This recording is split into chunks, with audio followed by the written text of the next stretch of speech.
So my name is Jamie Allen, and I am the Stephen B. and Janice G. Ashley Curator and Interim Head in the Department of Photography at the George Eastman Museum. We had hoped to have this event live so that Jess and Vanessa could join us at the museum and see the exhibition of their work and really get to delight in that. And sadly, because of COVID-19 health related concerns in our area, and just with travel, we decided to move this conversation online. So thank you for being flexible as our audience and for joining us tonight. It is great in that sense, though, because that means that the conversation we're about to have with Jess and Vanessa about to survive on the shore will be recorded, and we'll be able to put it on our YouTube channel probably sometime next week. So that's great. So we are recording for those who are in attendance. I just want to welcome Jess Dugan and Vanessa Fabbre to the conversation tonight. Tonight we're going to be working on talking about their collaborative project. We're not going to work on your project, you've already done it. Talking about their collaborative project to survive on the shore, which features works of transgender and gender expansive community members who are also elders in our community. Which is really beautiful work. If you haven't had a chance to see the exhibition, it is something you can tour virtually on our website. And in a little bit, one of my colleagues is going to drop the link to that into our chat function.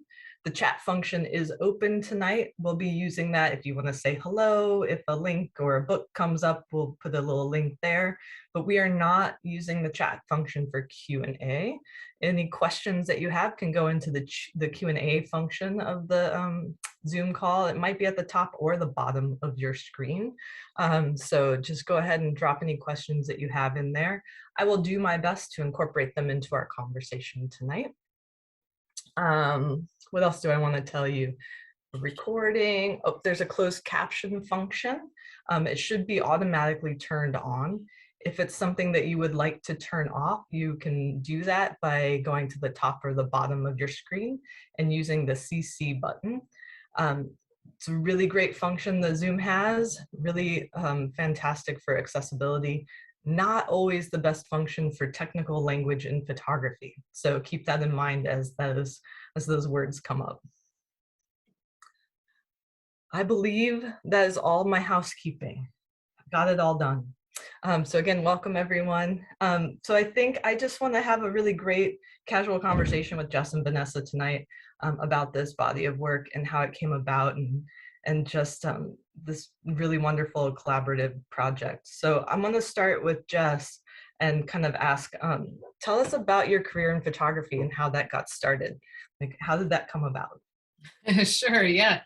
Before I jump in, I just want to say a few thank yous. I want to say a special thank you to you, Jamie, for bringing the show to the Eastman Museum. We're thrilled that it's there. And thanks to everyone on the team. I know it's a group effort to make that happen. And I also wanted to thank Bear Pereira Projects who organized the exhibition. So we're thrilled to be here tonight, really looking forward to this conversation. So my interest in photography actually goes way back. When I was a kid, I was drawn to photography, but I hadn't been exposed to it formally. So I photographed my friends and my teachers and my stuffed animals and my, I set up little still lives. And, I don't talk about this early part a lot, but when I look back, I can see that there was this interest there. And, I moved from Arkansas to Cambridge when I was 13, and I imagined setting up a photography studio in my bedroom, but I had never really made photographs, like seriously. So anyway, I always had an interest. And when I was in high school, I was finally exposed to it formally by taking a class. And it just was like the stars aligned. I was obsessed. I loved it. I made portraits from day one. And my earliest work is not so different thematically and conceptually from the work I'm making now. It's just evolved, of course. But I've always been interested in people. I've always been drawn to make portraits. I've always used photography to understand myself and my place in the world.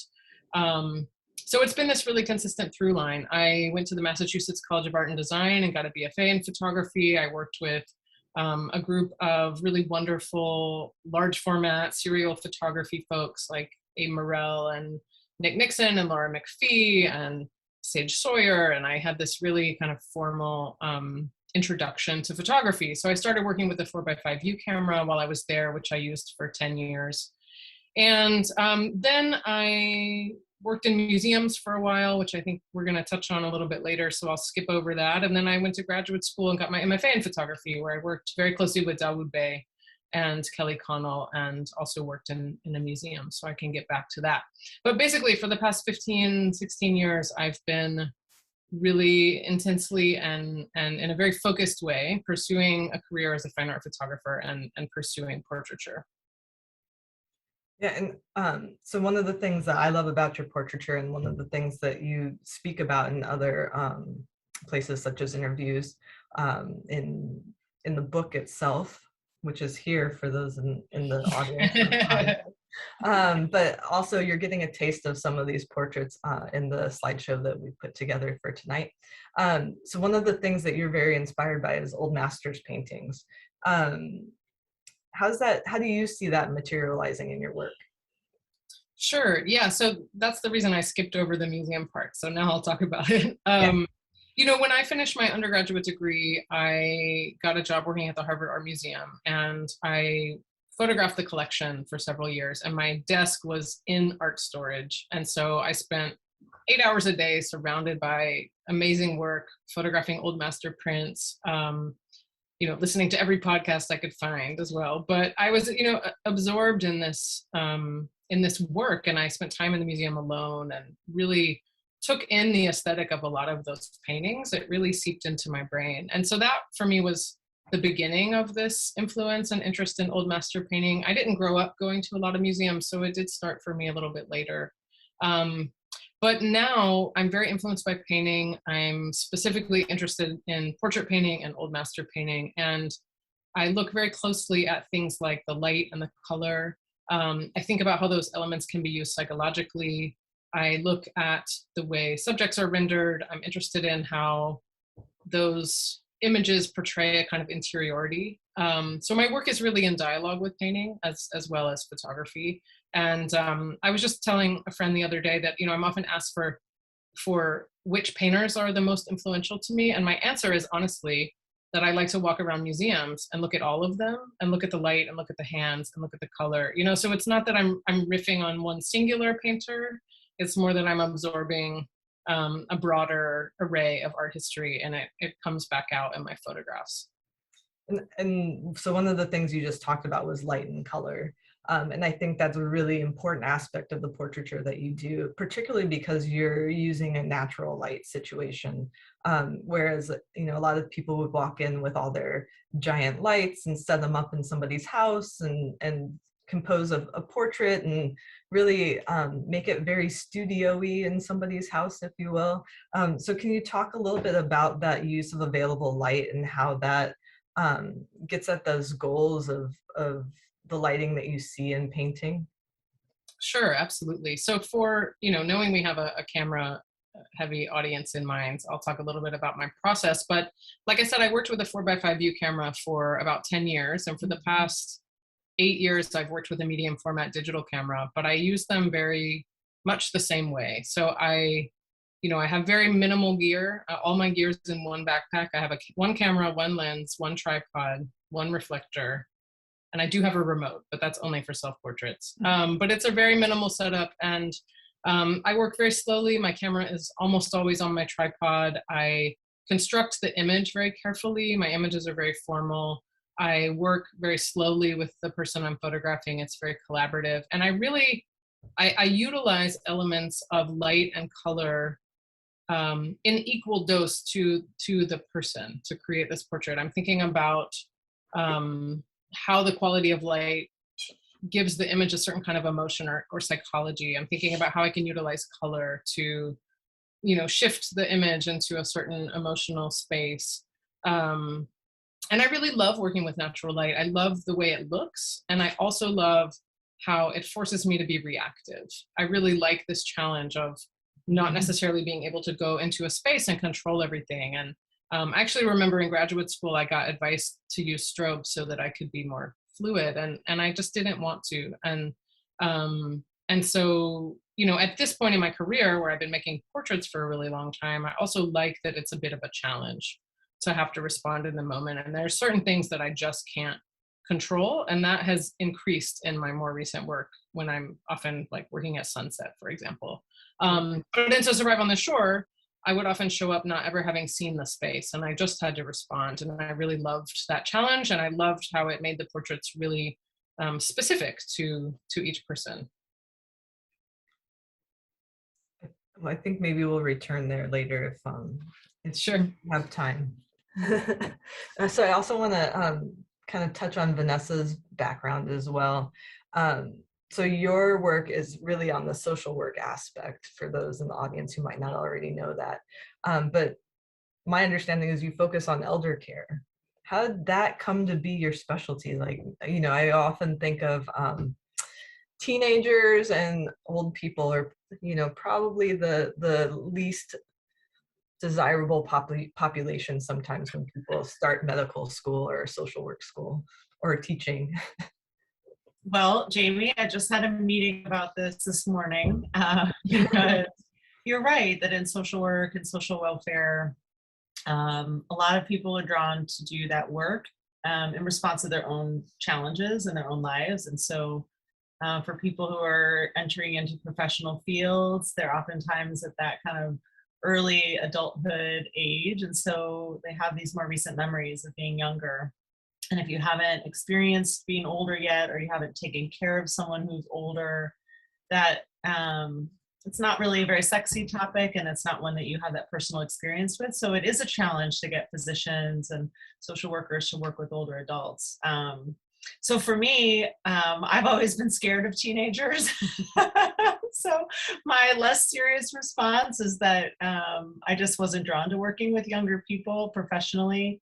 But more seriously, I see a society, our global society is aging. And so there really is a great opportunity to shift how we think about aging and older adulthood. And it is something that we can all hopefully look forward to. So there is a personal aspect. It's not something you've lived in if you're early to midlife, but it's certainly something that we all think about and have our own hopes and wishes for. So that inspires me, especially with this project, to think about my own life and how I would like to be treated and the communities that I would like to live in when I'm older.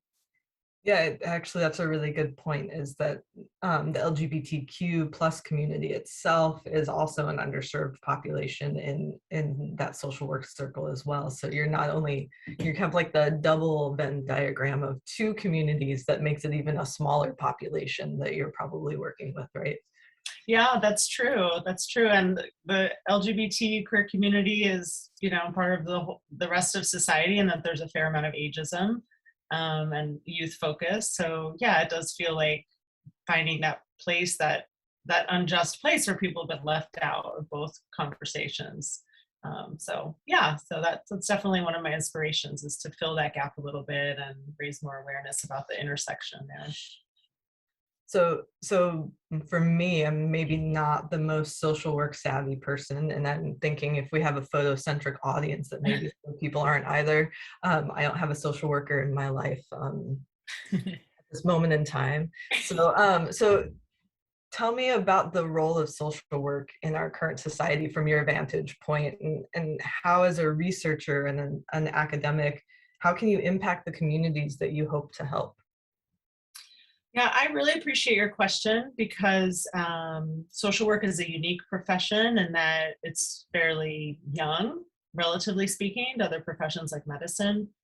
So social work arose out of a response to injustice created by rapid industrialization in late 18th century, 19th century Europe and North America.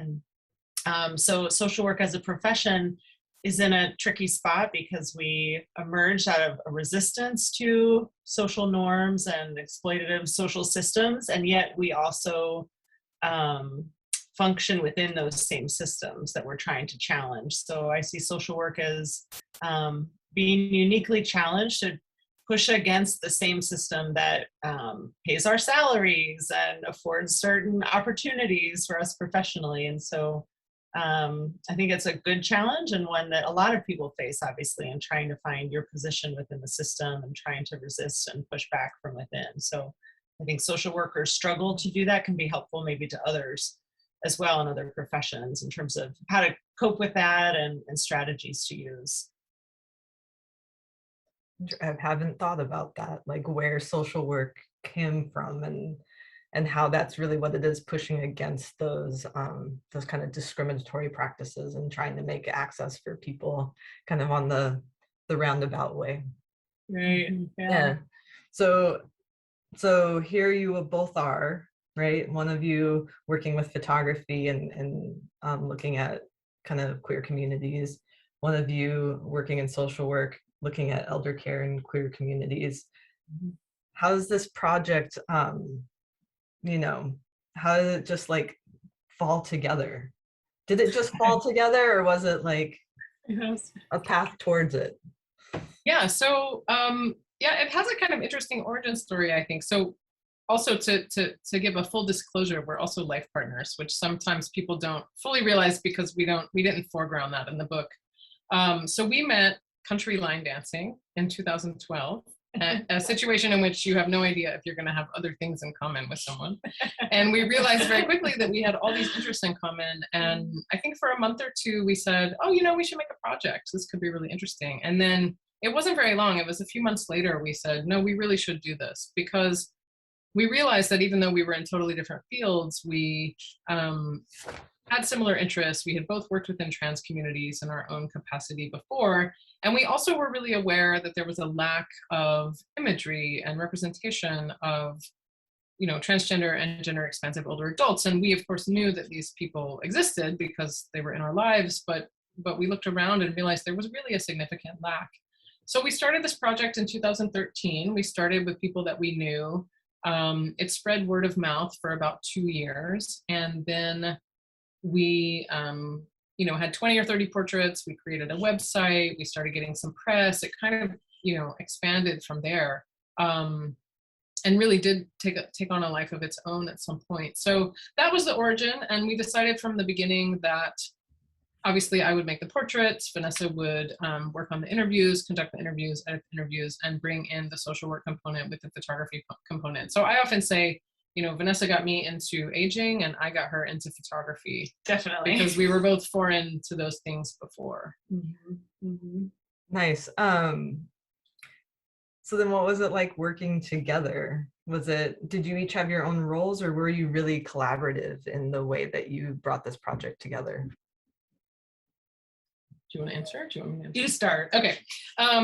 Yes, we were definitely collaborative. And, you know, it was really nice for me as an artist who's usually working alone to have someone to collaborate with, to bounce ideas off of. You know, this was a pretty meaty project in terms of its substance and even the process of making it. And so it was nice to have a collaborator along the way. Vanessa used to joke that I was like project manager of the year because I did the majority of the logistics, which we could talk about if that's of interest to anyone. But this project did have a significant logistical component in terms of finding subjects, traveling to them, arranging a lot of portrait sessions, a lot of kind of following up with people and bookkeeping and all these things. So so I did the majority of that. But in terms of the creating the work, we did collaborate pretty intensely on it. It was really nice in the beginning, there was certainly a learning curve for me in terms of the freedom afforded in an artistic process. And so I think in the beginning, I had automatic ways that I thought you were supposed to go about talking to another person for professional purposes. And so we had a few moments where I would say, what's our research question? We need a structured interview protocol.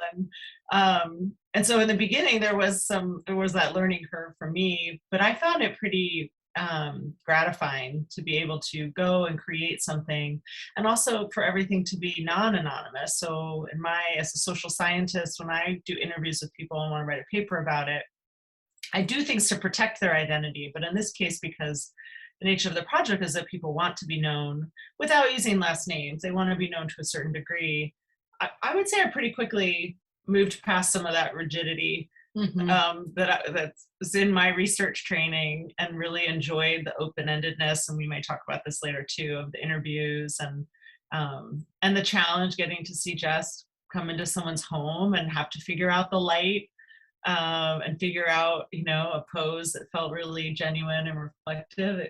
That fluidity, and was really gratifying to be part of. So here you are walking into, at first, people who you have some knowledge of or know in some way, into their homes, but later in the process, walking into perfect strangers' homes, and having to assess both the interview situation and the portrait situation. So my understanding is the interviews came first. Is that correct? So in case anybody in our audience doesn't know, each image in the series is accompanied by a pretty nice piece of text that's an excerpt from an interview that Vanessa conducted with the subject of the photograph. So tell us about that interview process. How were they conducted? And how, I would imagine that they were quite lengthy. So how did you get it down to less than a page of text?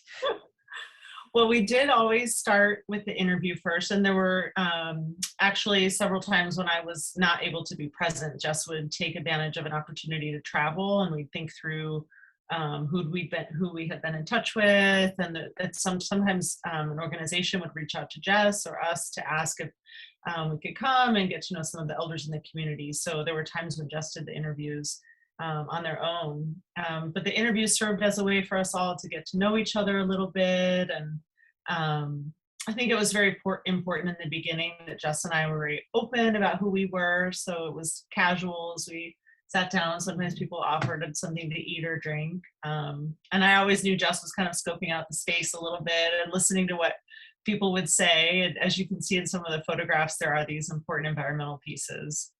So the interviews were in research language, open-ended. We asked people how they identify today and how they got to where they are, and then they could choose whether. A lot of people started with their earliest memories at 4 or 5, usually gender related, or pretty quickly they'd share something gender related.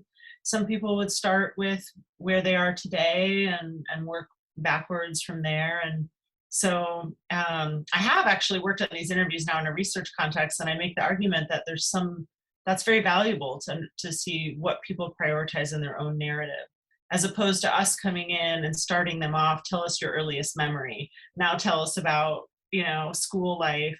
So there's something you can really understand how people shape their own sense of themselves by where they start their story.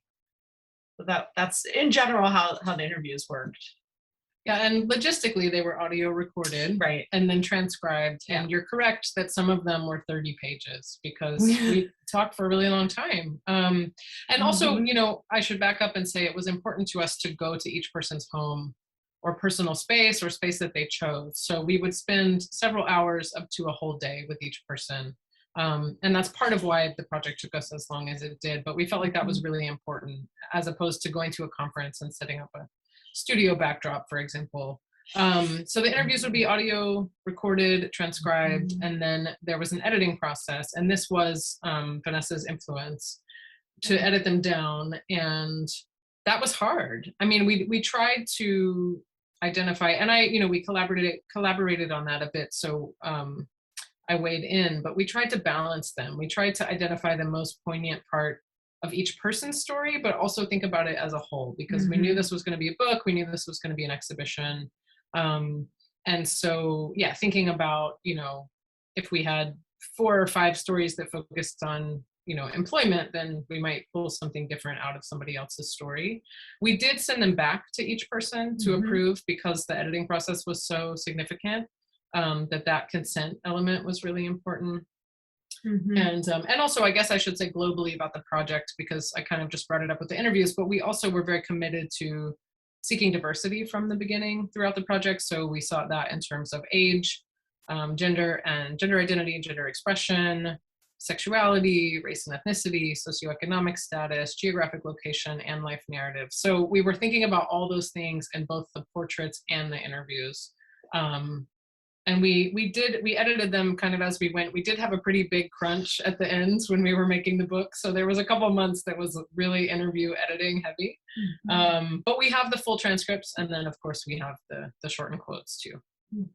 Awesome. I'm going to start sharing the PowerPoint again, just because I also want to get to the portrait session portion of this. So now in this process, you've done the interview and you've been there just looking at the surroundings, hearing what people have to say about their life, seeing the artifacts in their house, and that idea of environmental portraiture, I think, is important in a lot of these works.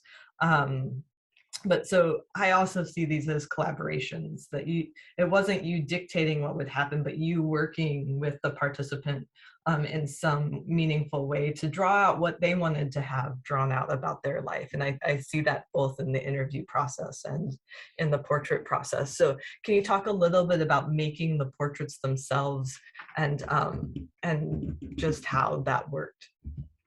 Sure, yeah. So after we finished the interview, we would very formally switch to the portrait. Sometimes people wonder if I'm photographing while we're talking, and those were very separate. And you're right that it was very collaborative. You know, I would often, you know, ask the participant, you know, if there was a particular place they felt comfortable or something they wanted to wear. You know, obviously we had told them a lot about the project and what we were looking for. And then, of course, there was an element of me just having to make a compelling photograph. So it was a lot of looking around and looking at the light and watching their pose and gesture and trying to work with them to make a portrait that did feel really specific to their place. Like you can see Aiden here, he lives in Washington State, and this was like a really important body of water to him. So he suggested we go there.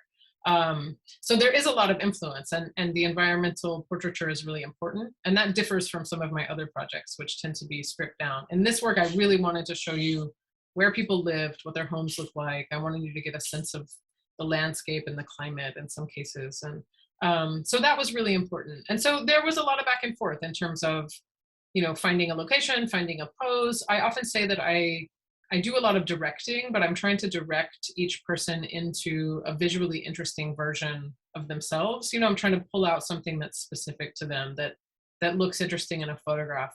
There were moments where someone shared something in the interview that changed how I made the photograph. There's one of Bobby holding a plane, and she spoke about having a long career in the military. Yeah, and her home was actually covered with planes and flags, and it was a huge element of where we were. And so I chose to incorporate that. The other one that we were on just a second ago of Lewis in the church, that's where he was a pastor and requested that we meet. There's one of DeSanti with a guitar, and he spoke about how important music had been to him and how healing and important it was during some other struggles he had had throughout his life. So, you know, there were moments where the interview really allowed me to yeah, so there's DeSanti, exactly, to do something with the portrait that was responsive. And there were sometimes, you know, again, going back to the natural light, because I'm committed to that, there were sometimes where someone's home just wasn't an option. And so we would have to go outside, or we would have to, you know, find a different location. And so that was a very real limitation, but I wanted them all to be specific and responsive. Was there a moment where the two of you realized that this project could have a really substantive impact on the communities that you were hoping to serve? You know, I think we had, and jump in if you want. We definitely, so when we first started, we were aiming for 40 portraits and interviews. And as the project evolved, we hit that number, and it just seemed really clear that it wasn't finished. So I do think around halfway through the project, we realized it had totally taken on a life of its own, and we had to honor it and wait till it was finished. I think for me, and I'm curious how you would answer this question, so I'll pause in a second. I think for me, that moment almost came more after it was released and we had a really strong response. It really validated and confirmed that this lack we had perceived was real. And this project had at least in some way started to fill that. And that was really exciting. So I think, yeah, the response to the project was almost overwhelming, to be honest. And that really hit it home for me. Mm-hmm. Yeah, I would agree. We were working on it for so long, it just became part of our lives for those years. It was, of course, we'll try to get to this place and talk to that person, or of course, Jess will make an effort on that trip. And so it was so embedded in our lives for so long, and it was mostly self-funded up until support from Barrett Barrera near the end, but it was mostly us just incorporating it into our work lives. That I agree, it was later on that I still am really like emotionally touched by what the project means to people. I'm always really touched when younger people say that the images are really new to them and they hadn't seen or been around a lot of older trans people. I get questions, which I sometimes then have to go ask Jess about. I get questions from social work students who are really interested in art. Either they're artists themselves and they want to make more of the connection between social welfare issues and art. So that's been, sometimes I'm kind of surprised, but then really, happy that people are seeing that you can combine social justice, social welfare, social work issues with art and photography. So yeah, I think that experience has been more recent as the project has been out in the world as after it was finished. Mm-hmm. We also had a pretty overwhelming response from people wanting to participate, which was wonderful. Like I said, we started with people we knew, but then there was a very intentional outreach effort through contacting nonprofit organizations throughout the country. Certainly the press we got led to a lot of inquiries. I went to several trans conferences and presented the work and met people there. We sought out certain people in the field certain people in the community who were leaders or activists. So there was a, very multi-pronged outreach effort, but we did have, so many more people who wanted to participate than we could possibly include. So I think that was also a sign, that happened definitely midway through the making. I think that's a good question as a photography project, but also as a project in general. How do you know when it's done? How did you know that that was it? We're not doing any more. Besides the fact that the book is going to the publisher, right? Sure. But how do you know something's done? Sure. I mean, it's interesting for me because none of my other work is ever done. This is the only project I've definitively finished. I think a couple of things, like I said, we started out with 40, aiming for 40, and we eventually hit 88. And I think we knew that there was a limit to how many people could be in a book. It was actually our intention to not photograph and interview anyone and then edit them out of the book. And then we actually had to do that for, logistical reasons and to make a strong project. But we were trying to be really proactive on the front about who we included because people got very emotionally attached to being in the work. So we eventually hit a number that I knew was not possible to include in a book. I knew we had too many. We also felt that we had kind of covered a lot of the major regions of the United States, which was important to us. We felt like we had a lot of diverse stories, and that if we kept going, we might, just be kind of repeating some stories that we might have to edit out. So I think logistically, we felt like we were done. Also, this book came out in 2018, and I definitely felt like time was of the essence. I didn't want to sit on it too long because it is so socially and politically relevant. I wanted to get the book out. I wanted it to have an impact. So there were reasons, specifically about the project, why it felt done. But also, I think for me as an artist, I, spent 5 years working on this really intensely. And at that point, I was starting to move back to different projects. And so I sensed it in myself that I was starting to be done. And it was time to finish it and publish it and start exhibiting it. Mm-hmm. Do you have favorite moments from the project? Something that really stood out to you, like an aha moment for yourself, or where you really feel like you connected with someone, or just a great story? And I can zoom to an image if needed, so. Sure, you should, yeah. I had a really nice moment when we went to see John in Arkansas. The images of him standing in his hiking boots on some rocks next to, I think, is it a pond or a lake? It's a lake. And we drove down together, and Jess grew up in Arkansas till around 13 and was somewhat familiar with this area, very rural area. John helped us be able to stay for one night in a cabin near where we made the portrait and did the interview. And I remember specifically being touched by his story. He was debilitated by being overweight prior to transitioning, and was unhealthy and unhappy and not out and about in the world, and then came to the realization that he was trans and transitioned, and told us about how he wears through his hiking boots now because he's out in the world and engaged with his community, and involved in his daughter's life. And it was a very touching story of transformation. And that was also when I personally, with Jess's help, realized that I'd kind of felt like I'd maybe stepped into Jess's world a little bit more to do something in the fine art world and the photography world. And that's also when I realized that all these interviews could be more than only the text with the photograph. And so it was that moment in Arkansas when I realized that there was a future for all the interviews. So I've taken these interviews and in a somewhat strange process for the norms of social research, de-identified them and taken out the key identifying information and created a full data set, a qualitative data set of all the interviews. And so now with students, we can ask research questions of the interviews. And so if someone wants to understand the role of spirituality and the well-being of a trans person, we have these stories that they can look through and look for the nuances and apply theories to them and try to come up with some findings that would be helpful to social workers. So that for me was really key turning point in connecting the project back to my other world as well. Yeah.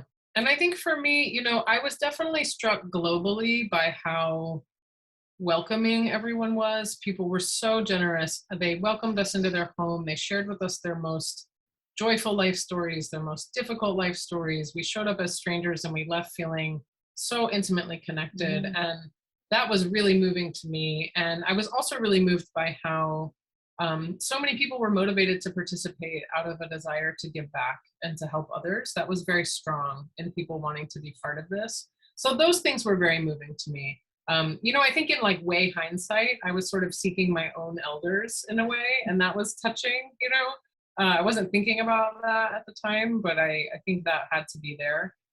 And then, some of the stories were really amazing but difficult. Like Jay shared a story, a very difficult story around medical discrimination. And he, at the time that I photographed him, he knew he was dying. And that was a sort of singular experience for me.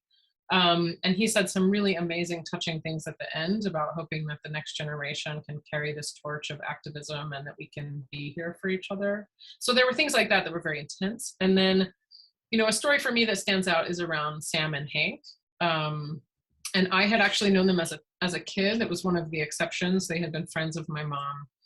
And we went down to Arkansas and spent the day with them. And I was really struck by how Hank and I have a very similar internal identity, but our experiences in the world have been so different because of our generational difference. And that really hit home to me in a powerful way.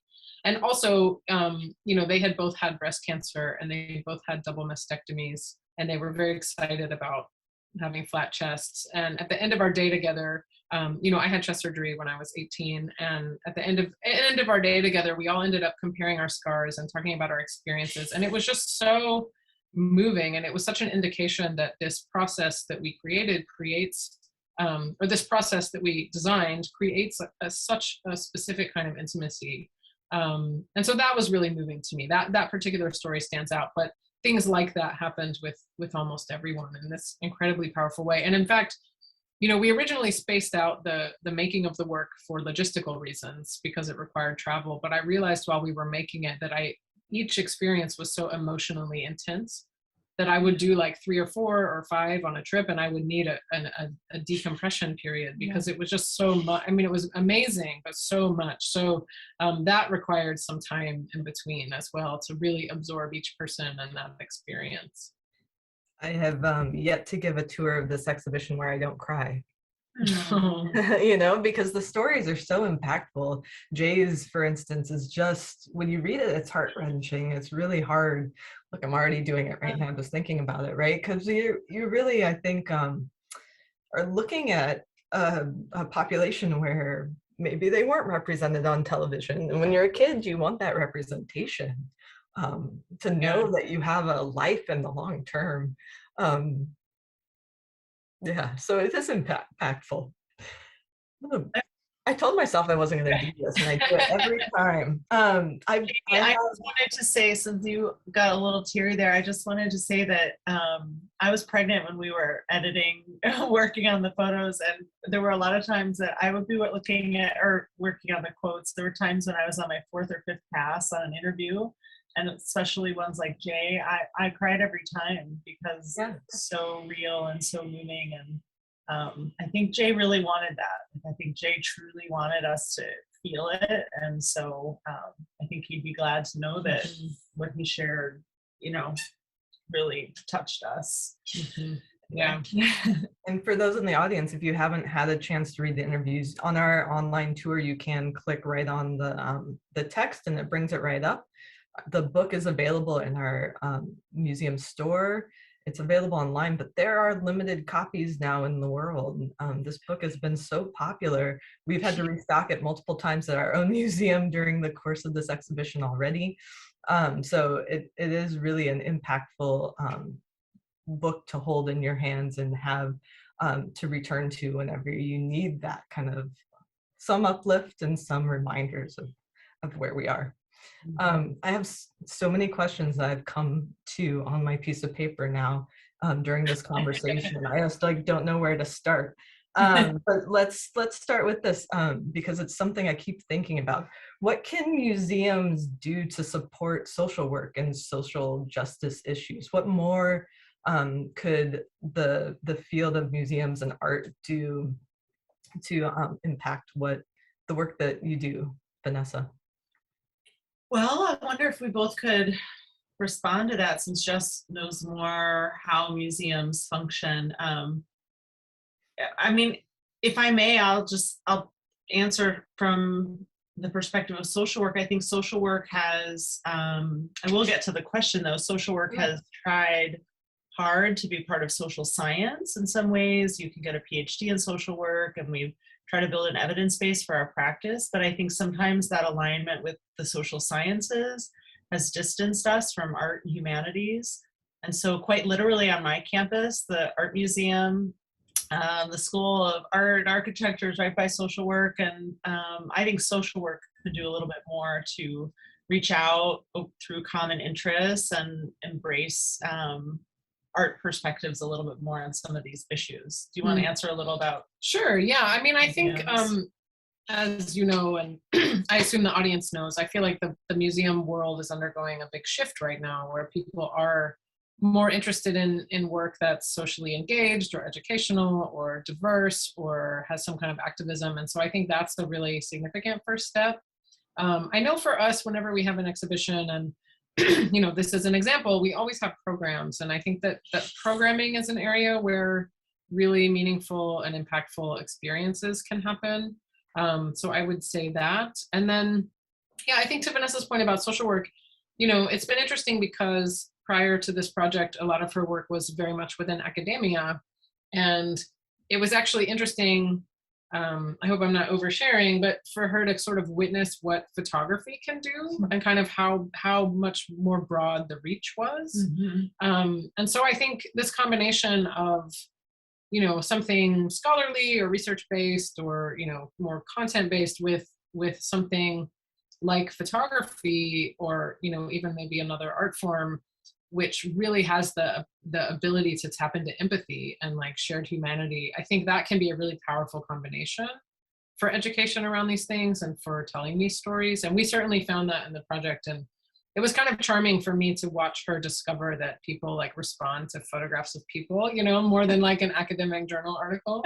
So, but we definitely saw that happen. So yeah, I think, you know, and photography in specific is such an amazing medium because you can investigate and overlap with any other topic that you're interested in. So I think there's just a huge potential to use it for education and use it for advocacy.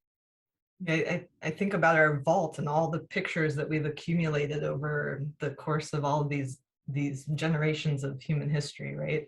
And you know, can we reach back in some way and find something there that helps us learn about today and maybe be more impactful, I guess, in our decision making. But it makes me want to return to the idea of lack of representation that you were discussing. And you know, as we look back in those image troves, there isn't a history of images of individuals. And I think some people have sought to go back and make a queer history in photography in some way. Just because, you know, a man dressed up and put a dress on in a photograph, he must have, you know, been a cross-dresser. Just because a woman put on a suit, she must have been, you know, genderqueer in some way. But there's a lot of dressing up for the camera that happens, a lot of performance that happens in portrait studios as well. So I like the assumptions that we make and the ideas that people are applying to the photographs they find in the archive. You know, we don't know the 19th century conventions, or maybe we do, like hand holding was different then. You know, that wasn't a thing for couples, that was a thing for friends. So so tell me more about that lack of representation and where this project fits in, and maybe how do we continue to build that representation? Sure. I mean, I think, you know, issues around representation are a really important part of my practice. You know, when I was coming of age, I did not see a lot of images of people who looked like me. And the first place I found them was in fine art photography. And that was incredibly powerful. It really, you know, validated my identity. It showed me that there were other people like me. And so I had a really powerful experience as a teenager with photographs. And that was where I found this larger world. So my work is really informed by that. And that's part of why I like to work as significantly as I do within museum spaces, because I think that's really important. But, you know, I think we were thinking about just wanting to do the best that we could to create representations of this particular community. And like Vanessa said, it has been very meaningful. Younger trans folks have really responded to them. Parents of trans folks have responded to them. Older people who are just now coming out have responded to them. People who are not trans have responded to them because they're, you know, it allows them to learn and engage in this very personal way. So I think what I would say to how can we expand that, I think, you know, the more representations we have, the better. And representations coming from a diverse group of makers is more powerful. You know, we do certainly see a lot more representation of queer identities and trans identities, but I think, you know, there still are not nearly as many as there are, you know, people within the community or ways of embodying those identities. So my answer to that is just to see more, and I'm interested in those stories coming from people who live those experiences. Do you think that there's a different aesthetic to the queer community, that the images look different in some way? It's a question I've been asking myself, if different subsets of makers make images that look different than other subsets of makers, and what makes things rise to the top in certain people's vantages that they might overlook. Yeah, that's a really interesting question. And I think I would say yes. I think that they are different. And I've been teasing this out with my newer work, which is new work from a long-term project called Every Breath We Drew, but it's newer portrait work and some still life images. And because people often assume that everyone in that work is queer identified, and they're not. So I've had to very carefully articulate that people's identities vary, but my gaze is always queer, and my gaze is always informed by my identity. And so people read like the still life images as queer, or they read a landscape as queer. And so I don't know how I could define that exactly, but I think it's in there. Like I think very strongly that the subjectivity of the maker is embedded in the work. And so, you know, the work I'm making, I don't want it to be only read as about queer identity, but it's a pretty big part of it because it comes from me. So I think there is a queer gaze. I think it would be hard to articulate exactly how that manifests for different people, but I think it's there. I do too. So I'm glad I'm not the only one. And I'm trying to think about that, you know, again, with different racial groups, and how do we fit all those different vantages into our public collections and really tell everybody's stories. One of the questions that has come in, which is a really great question, is about non-binary individuals within your project. And somebody is saying that they noticed in the exhibit that there were not many older trans folks within the non-binary gender identities represented. What was your experience with regards to engaging with older non-binary trans folks? Can I answer? Well, why don't I start and then Sure. jump in if I forget something. So, I mean, one thing that we know in our own personal lives and then professionally is that language can be helpful, but it can also be limiting. And so, in terms of outreach and engaging with people, we at times use the term non-binary and sometimes didn't. The name of the project actually has evolved. It started with trans and gender variant, which was a term being used maybe more 8-9 years ago, and then gender nonconforming was advocated for amongst people in the trans community, and now that's changing to gender expansive, which is all beautiful and wonderful. And so I would say, one, that people may not be self-identifying as non-binary, but in many ways they are expressing gender fluidity and some androgyny and some of that middle space between genders. People use terms like genderqueer as well.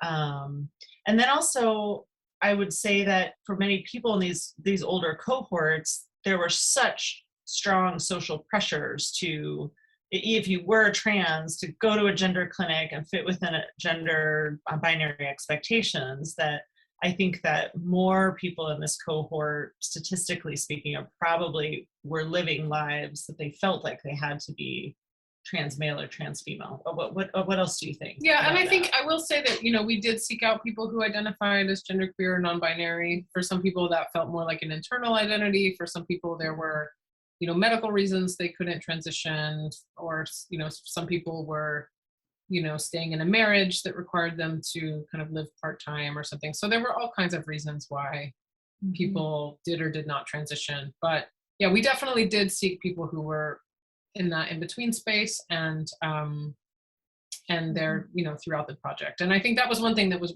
actually we were really committed to, because people do so often think that a non-binary identity is a new thing, and we really wanted to show that that's not the case. And like Vanessa said, the language is constantly changing. And actually, when we started, it wasn't quite non-binary; it was more genderqueer. Yeah, it's shifted, throughout the project. Yeah. Yeah, and again, that's less than 10 years, right? The language has shifted 5-6 times. So Yeah. it's different also for each individual. We have terms that individuals might use, but it may not be the same meaning for somebody else. But I also think that's kind of the beauty of language, and the beauty of the queer community is that language is as queer as it is, as the diverse individuals that are within that community. So, somebody's just said thank you. That's there you go. Maybe I think we have time maybe for kind of one more question. So I wondered, Jess, if we might return to the lighting question. Sure.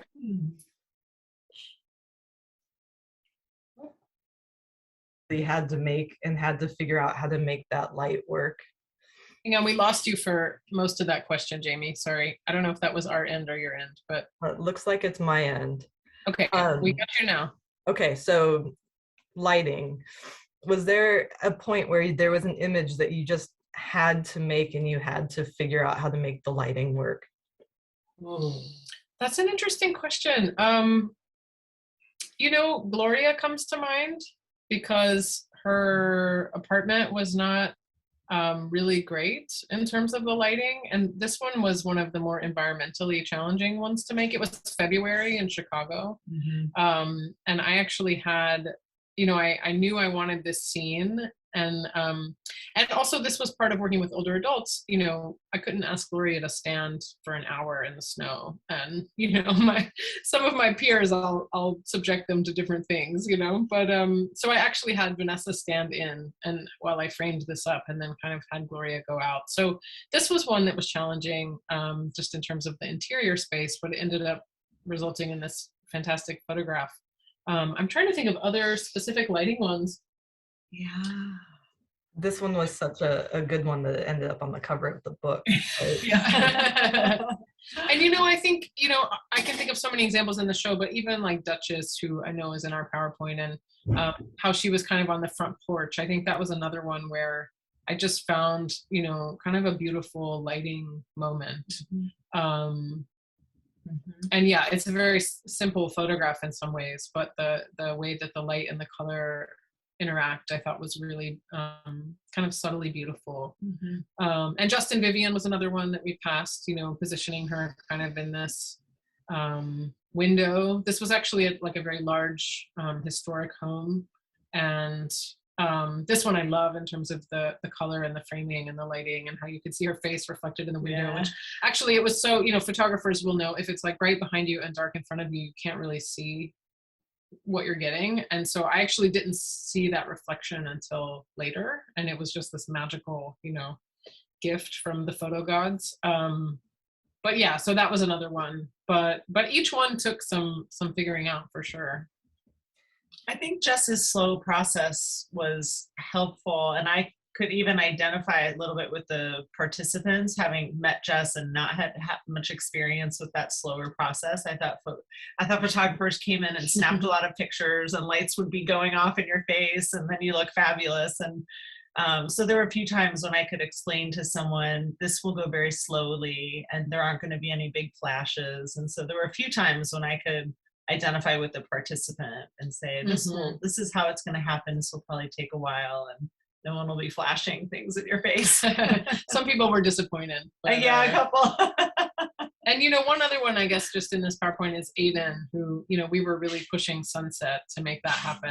And that was kind of a magic golden hour moment, you know, near where he lived. So I think that the environment and the lighting really came together, and, you know, 5 minutes later it was gone. So sometimes I had to work. I will say in this project as a whole, I often had to work quickly. That's true. Because of the lighting or because of people's physical limitations. And so that was a challenge, but a welcome one. And I learned that when push comes to shove, I can figure it out in a much shorter amount of time than I thought. So that's nice. Yeah. How many images did you walk away with from a portrait session? You know, I shoot a lot of frames, but it's a little misleading because I still work, like I said, like a 4x5. So like I'll set up this pose, for example, and make anywhere between 10, 20, 30 exposures of the exact same pose, because I'm really tweaking the subject's expression and emotion and face. I'll make very subtle changes. So I might walk away with 100 exposures of, you know, 2 to 3 different poses. And then to most photographers' horror, I delete 80% of them for good. And I usually keep about 20, and then I usually choose one to edit. So, and then of course, within a body of work, sometimes that one gets cut. So it's a pretty significant editing down. The collection manager / archivist in me thanks you for editing your own work. That's for us to care for in the long term. Although it's always interesting to see all the variants as well. This has been a really delightful conversation, and an hour always goes way too fast. But again, I want to thank Jess and Vanessa for joining us tonight. Thank you to our audience for joining us tonight. Thank you to Barrett Barrera Projects for making this exhibition possible, as well as Trillium Health on our end for supporting the exhibition, as well as many other sponsors. This has been a really fantastic exhibition. We've received such wonderful feedback, and I feel like every week I hear a story that somebody says, I learned so much. So thank you. That's great. Thank you so much for a wonderful conversation. And thank you to everyone for joining us tonight. It's a pleasure. We'll see you all soon. Okay. Bye. Bye. Bye.